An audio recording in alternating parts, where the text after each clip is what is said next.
On the 1st of July, in the year 2018, at precisely 11 o'clock in the morning, within France, specifically inside Rio prison, the atmosphere was notably calm.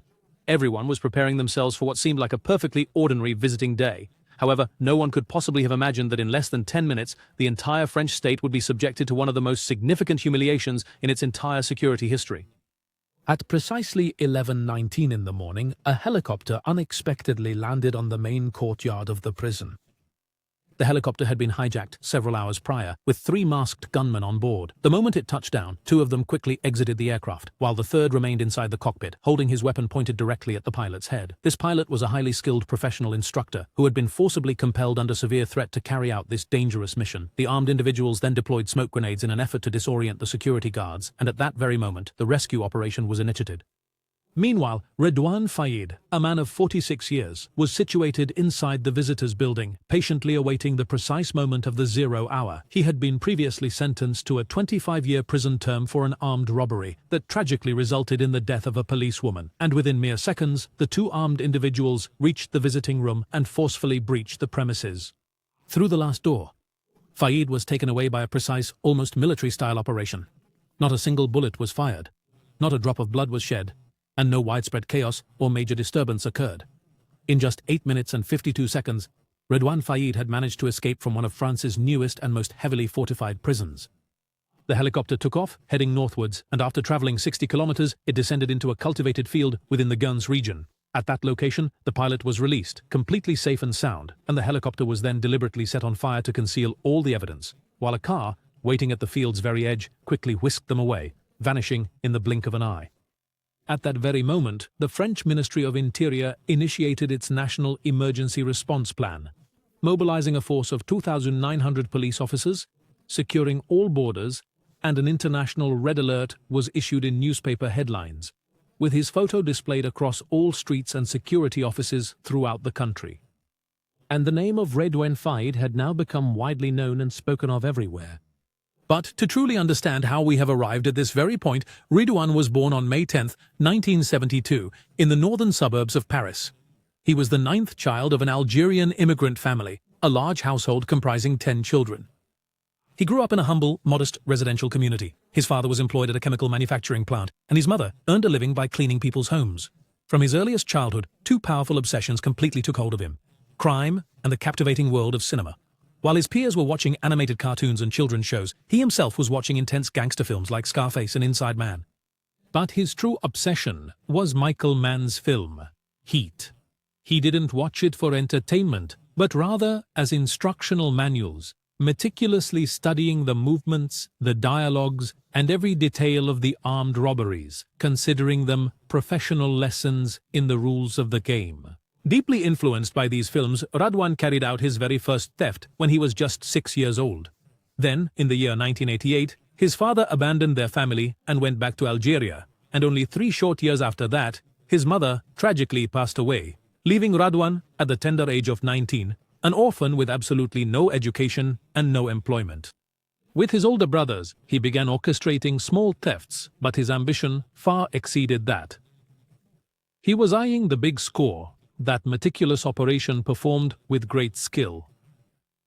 Money wasn't his sole driver, but the art and style of the heist, which led him to set his sights on valuable prey like armored trucks.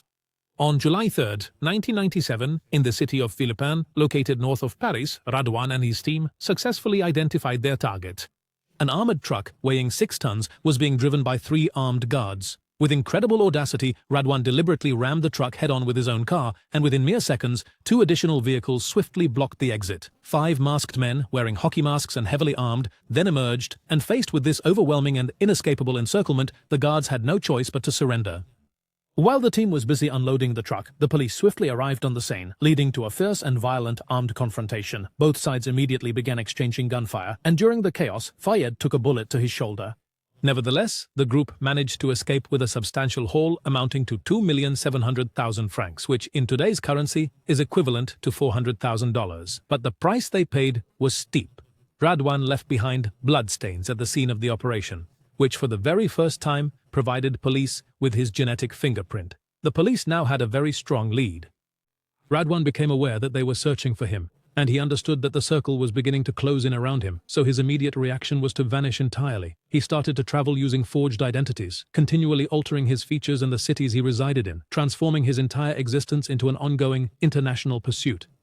In September of that same year, during a routine inspection, he was apprehended on a Swiss train for being in possession of a forged passport and was then taken for forensic photography. However, Redoine did not surrender to the police easily. He seized a moment when the guard's attention was diverted and bolted, running quickly towards the railway tracks. Then, in a dramatic moment, a speeding train passed, creating a crucial barrier between him and the police officers. But the price was high. He twisted his ankle during the jump. Afterward, Faïd retreated to the cabin, and the moment he was using his phone, attempting to contact one of his associates while he was typing the number, he suddenly found himself surrounded by 20 police officers. They took him to the hospital for treatment, under heavy guard. And then, something completely unforeseen occurred. In the blink of an eye, Faïd seized a pistol from one of the officers. Before the other could even react or intervene, he landed a powerful elbow blow to his face, sending him crashing to the ground. Faïd fled once more, alone, wounded, and without any identification documents, but this time he made a crucial mistake and left behind a clear clue. So, during his initial arrest, the police discovered a train ticket in his possession. French intelligence meticulously pursued this crucial lead, which ultimately guided them straight to a travel agency situated in the very heart of Paris. This particular agency served as the operational hub he utilized for orchestrating his clandestine journeys, and it was from this point that the police commenced placing it under close surveillance. On the 28th of December, in the year 1998, as he was leaving a travel agency, Redoine Faïd was arrested by authorities and subsequently brought before the court, where the extensive list of charges filed against him included armed robbery, kidnapping, escape from custody, and the unlawful possession of weapons.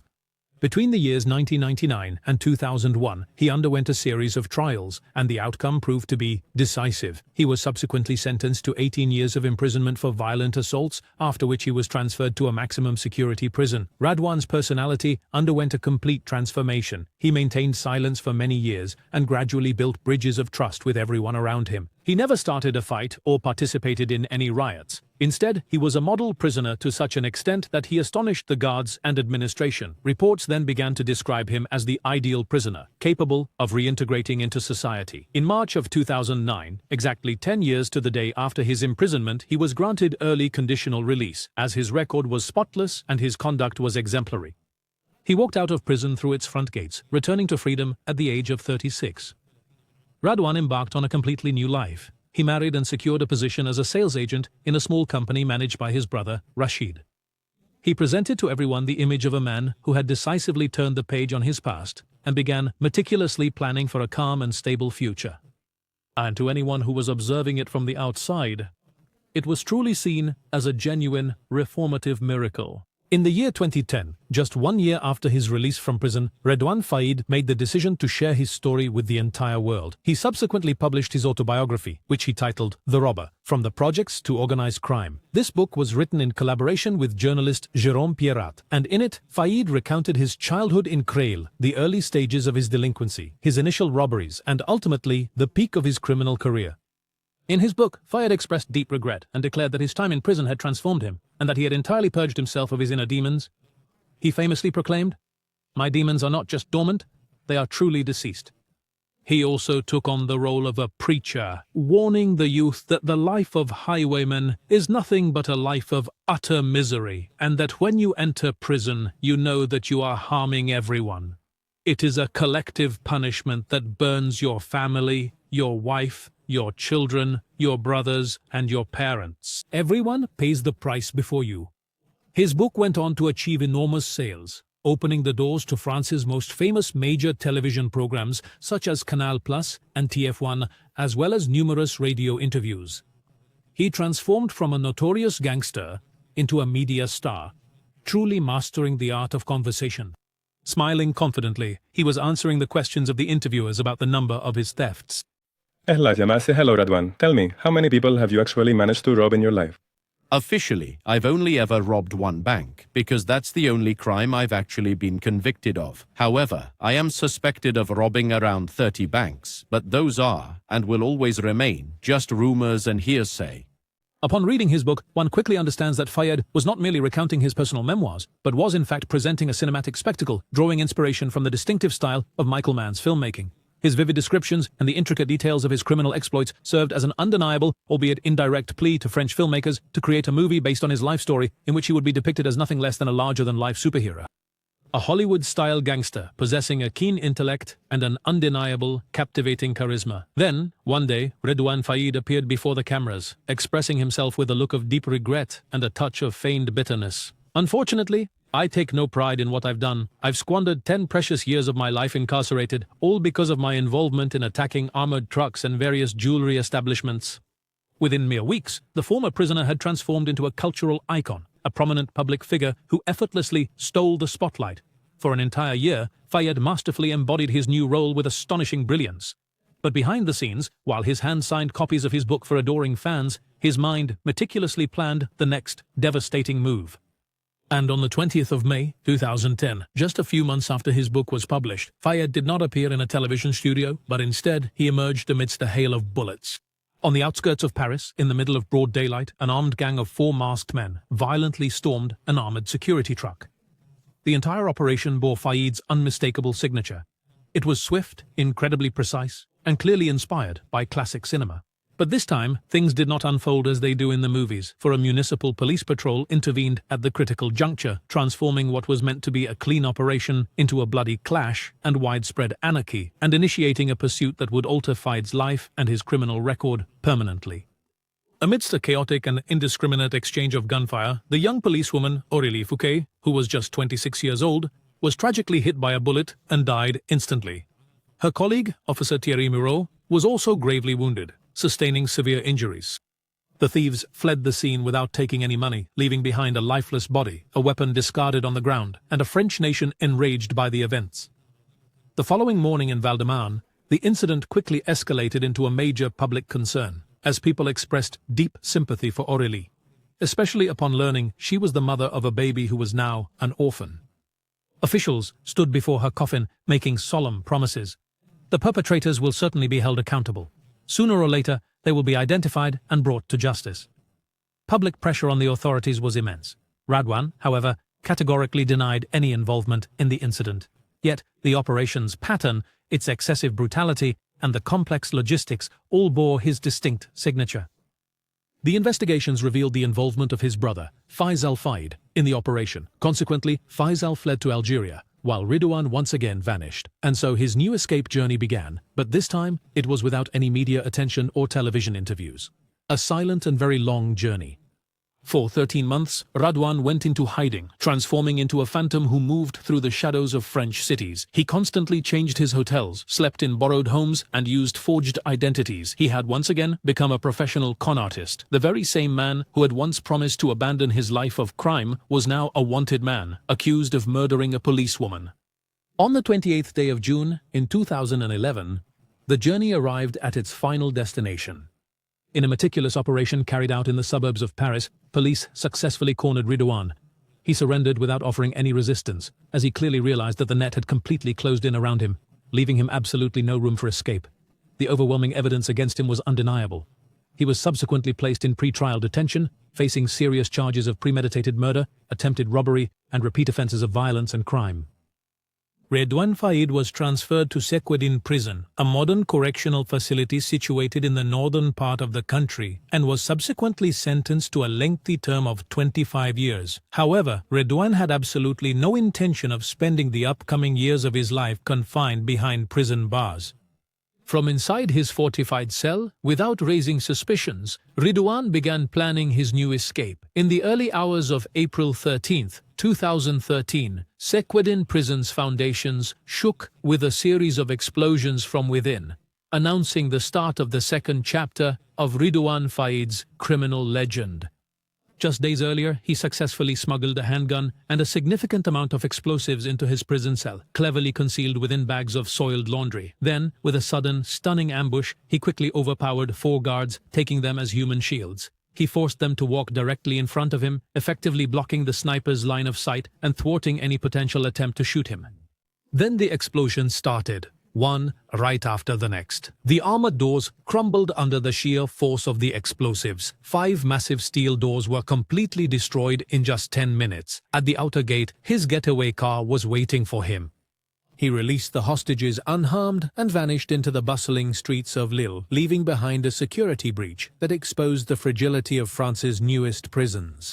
France mobilized its forces, and Interpol issued a red notice, with Redoine's photo once again topping headlines as the country's most dangerous man. For 6 weeks, Faïd played a massive game of hide-and-seek with French police, moving between secret apartments and using forged documents supported by a complex criminal network and absolute family loyalty.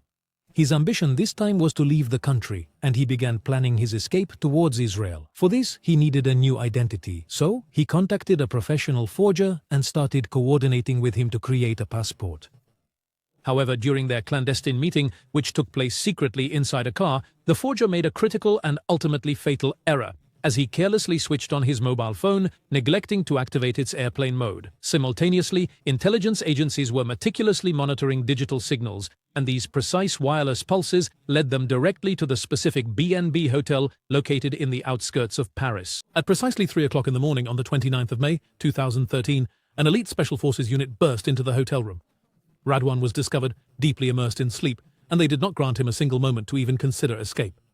The long pursuit had finally come to an end, and he was sent back behind bars. Redoine was transferred to Rice prison, placed under extremely heavy guard, and completely cut off from any contact with the outside world. The message from the French authorities was undeniably clear. There would be absolutely no opportunity for him to escape ever again, but Redoine, in his quiet solitude, was secretly preparing for something entirely different behind those prison walls. The prison guards began to observe unidentified drones flying high above the prison walls, conducting mysterious reconnaissance flights. The guards remained completely still, as they had no idea who was operating them or the true reason for their presence above the prison, and they failed to realize that these were, in fact, Redoine's aerial eyes, meticulously charting the map for the upcoming escape. Between the years 2014 and 2016, Redoine meticulously developed a connection with a young woman named Céline. His particular interest in her was far from coincidental, for her mother's husband was Stéphane Bey, a highly skilled and seasoned helicopter pilot. Redoine's ultimate objective through this intricate relationship was to subtly infiltrate Stéphane's private world and uncover every single one of his closely guarded secrets. On the first Sunday of July, in the year 2018, at precisely 11 o'clock in the morning, beneath a brilliant, shining sun, the sky above Redoine prison was completely clear. At a small airport located just east of Paris, 3 armed men stormed the runway and kidnapped pilot Stéphane Bey at gunpoint, forcing him to take off in a Gazelle helicopter. Their destination was a single point: the main yard of the prison, which was widely believed to be impenetrable. Aboard a helicopter, they made their way towards Police Building Number 2, which directly overlooked the prison yard. At precisely 11:15, the prison guards spotted a helicopter hovering above the complex, and just moments later, it descended right into the very heart of the prison. 2 masked men descended from it, while the third remained inside to keep watch on the pilot. With speed and precision, they deployed smoke grenades and sprinted directly towards the visiting hall. They knew Redoine's exact location because they had meticulously studied the plan, and within a mere 40 seconds, they managed to breach all the doors using a powerful electric saw. Inside, Redoine was fully prepared for his escape. His escape operation went remarkably smoothly. Not a single shot was fired, no one was injured, and no notable errors were made. Moments later, they all climbed aboard the helicopter and departed, leaving behind the guards in a state of utter shock and bewilderment. The helicopter then headed north, and after traveling approximately 60 kilometers, it descended into an isolated field within the Guns region. There, they released the pilot and immediately set the helicopter ablaze to completely destroy all evidence, then quickly boarded 2 separate vehicles and disappeared onto the highway. Hours later, the 2 vehicles were found abandoned and burned in separate locations. The news spread with immense speed across the country, and all of France was shaken by the incident. A large-scale security operation was launched, involving the deployment of nearly 3,000 security personnel, and borders, airports, and crossing points were reinforced. International organizations like Interpol and Europol also joined the operation, and the alert was raised to an international level. Despite all that, Redoine remained hidden for over 13 weeks in one of the widest and most intense manhunts in French history. The investigations involved extensive searches of homes, constant phone surveillance, and thorough questioning of acquaintances. Everyone was placed under close and continuous monitoring. Even his family came under intense suspicion, as the police realized he hadn't escaped alone. His close-knit inner circle, consisting of brothers, cousins, and friends, manifested as a cohesive, silent, and intricately interconnected network, proving extremely difficult to penetrate, yet simultaneously it remained under constant surveillance. Any move by anyone in this circle could be a thread leading to him. On July 24th, about a month after his escape, police managed to close in on him. In the Sarcelles area, north of Paris, they spotted a suspicious car. As officers approached, it became clear the driver was Redoine, accompanied by his brother Rashid. The police attempted to block their path, but Redoine slammed down on the accelerator, and a high-speed pursuit commenced. After several minutes of fleeing at a breakneck pace, they abandoned their vehicle right in the heart of the city center. The entire situation then quickly transformed into a foot chase, and they subsequently vanished into the crowd. This particular incident dramatically altered the entire course of the investigation, leading the police to significantly intensify their surveillance of his family and imposing stringent round-the-clock security measures upon them, along with much broader interventions concerning their communications. With this escalation, the margin of error was reduced to its absolute minimum. Then, on the 3rd of October, in the year 2018, at 3 o'clock in the morning, an elite raid unit stormed an apartment in the city of Cray, which was Redoine's hometown. He was discovered asleep inside the apartment, dressed in a burqa, the very same attire he had been using to move through the streets without being recognized by anyone. He was accompanied by his brother Rashid and his nephew, along with several other individuals. Upon being placed in handcuffs, Redoine realized that everything had truly come to an end. During that very same operation, 4 other individuals who were accompanying him were also taken into custody, and they were subsequently charged with offenses related to providing him with support and assistance.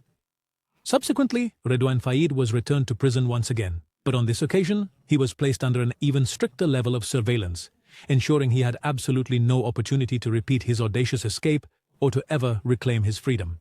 With his reapprehension in October of 2018, he then entered the ultimate and final stage of his protracted legal proceedings. On the 13th of March in the year 2020, he was sentenced to a prison term of 28 years for the robbery he committed back in 2010, in addition to another 14 years specifically linked to his escape by helicopter. This sentence is to be served consecutively with his prior conviction, meaning he won't be released until the year 2060, when he will be 88 years old, with no possibility of parole or any reduction. Today, Redoine Faïd is spending his life in a high-security solitary confinement cell under a strict security regime and constant surveillance. He has undergone psychological evaluations during his period of detention, with judicial reports describing him as an atypical personality. He was not mentally ill, but a social predator, possessing a charming personality and a master manipulator, yet he remained utterly ruthless in his relentless pursuit of his ultimate goal, and he possessed a constant, insatiable need for adrenaline. In the robberies he carried out, he never acted randomly. Instead, he meticulously planned every single detail with extreme precision. However, in 2010, the tragic death of Aurélie Fouquet forever tarnished his reputation completely, because even though he himself did not fire the fatal bullet, he was still widely regarded as the true mastermind behind the entire operation. Redoine Faïd persisted in his quest for excitement right up to the very end, but his existence concluded in utter isolation, completely devoid of any form of stimulation. He currently lives within a highly restrictive and severely disciplined system, completely deprived of any form of communication with other prisoners or personal visits from the outside world. His cell is under constant, unceasing surveillance by numerous cameras, and he is only permitted to leave its confines for a single hour each day. And you, dear viewer, share your opinion with us in the comments. If you enjoyed the video, subscribe to our channel to receive all the latest updates.